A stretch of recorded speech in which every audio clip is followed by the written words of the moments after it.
ఇప్పుడు వాళ్ళు ఇక్కడ హాస్పిటల్లో ఉన్నారు. మరి ఏదో కొంత వాళ్ళకి మంచికి చెడుకు ఖర్చులకైతే అవసరం ఉంటుందా లేదా?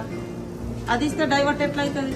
ఓకే డైవర్ట్ అంటారు. మరి డైవర్ట్ చేస్తే జైలుకి ఎట్లా పంపిస్తాం? మన దాయలే కదా నిందితుని, వెంటనే జైల్లో పెట్టారు కదా. ఫర్దర్గా ఎంక్వైరీ చేసిన తర్వాత కఠిన శిక్ష అనేది ఉంటుంది కదా టైం. మరి దానికి ఆగకుండా ఎవరు డైవర్ట్ చేస్తారు? ఎవరు డైవర్ట్ చేస్తారు?